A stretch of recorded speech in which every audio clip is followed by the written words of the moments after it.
Chairman, Yes. I have a parliamentary inquiry. Absolutely, sir. Mr. Chairman, I too want to see Mr. Lankford get out of here on time, and I know you will. But my staff has informed me that you, Chairman Issa, and other chairmen of this committee have adopted a new policy for minority witnesses. This policy appears to contradict the rules and the precedent of our committee. We received word of this new policy for the first time from Chairman Issa's staff in an email on May 25th, and here's what it said. If there is an administration witness, then that witness is designated minority witness. It is up to the chairman to accept an additional witness, but that witness must be recommended within the 24-hour period.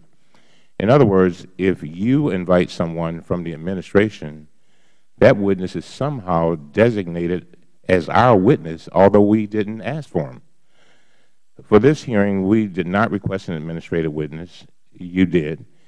We requested Dr. Peter Phillips, an expert in economics of the construction industry, but you refused to allow him to testify. The reason your staff gave was Chairman Issa's new policy.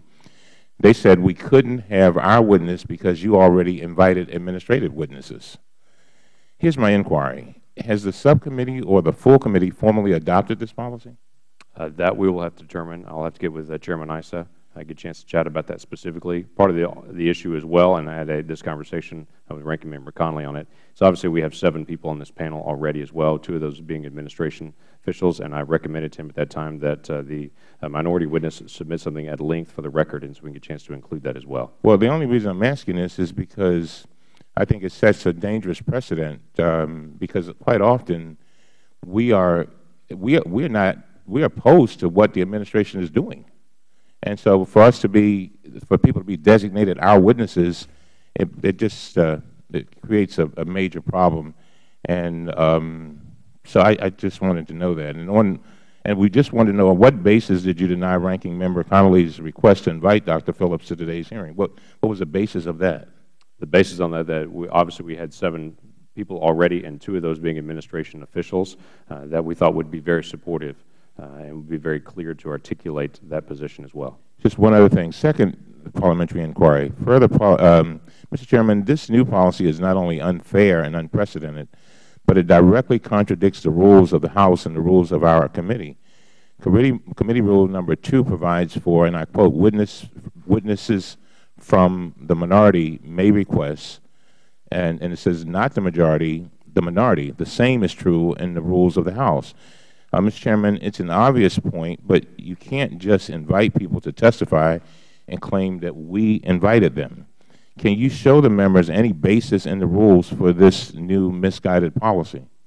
Why don't we get a chance to go through this in the following days, and I'll follow up and show a previous record of how this committee has been handled in the past, and we'll be able to track that and be able to determine if this is consistent with previous actions of the committee. And just one other thing. I just want to make it clear, because this is a very dangerous precedent, and no previous chairman has ever designated who the minority witnesses would be, regardless of whether they are administrative officials or anyone else.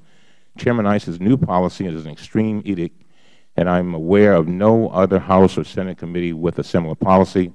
This policy also undermines the integrity of our committee by impairing the ability of minority members to bring balance and additional perspectives to these proceedings. And I ask that you state here to our members that you categorically reject this policy immediately. Will you do that, Mr. Chairman? I will not. I want to be able to look at the full record of the history of this committee and be able to determine in the previous on that. I understand what you're stating by that, but I want to be able to walk through the history of this committee as well. I understand. Mr. Chairman, I have a motion. Today I join all the ranking members of this committee in sending a letter to Chairman Issa formally objecting to this new policy and calling on him to abandon it. Here's what the letter says. Apart from these specific objections, we are concerned about the direction of your overall approach. Rather than increasing bipartisan cooperation, as you pledged to do many times, you have adopted this new policy without identifying any legitimate basis or need for it.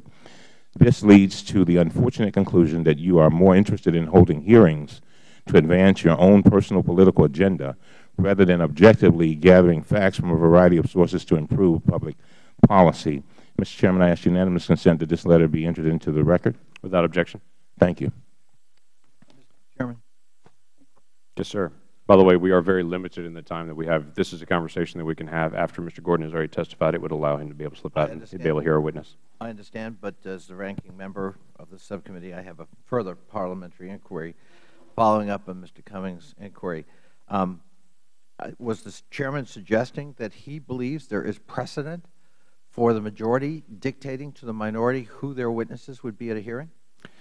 What the Chairman is stating is I want to walk back through the history of this and to be able to discover that clearly, and so we can all walk through it together and see area by area as we've gone back through history to be able to determine that together. Would the Chairman acknowledge that he was given verbal objection by this ranking member to this proceeding? Yes, we discussed that actually prior to your arrival. And I know that since our witnesses are going to be under oath, they will testify that I've had no communication. The ranking member on the minority of this subcommittee did not request Mr. Gordon or Ms. Britta as witnesses. Would the Chairman be aware of that? I would not be. Would you suggest that they would not be good witnesses to be able to speak to this issue? No, I would suggest they were not my choice, and that the minority has a right under the rules of the House and the rules of this committee to choose its own witnesses.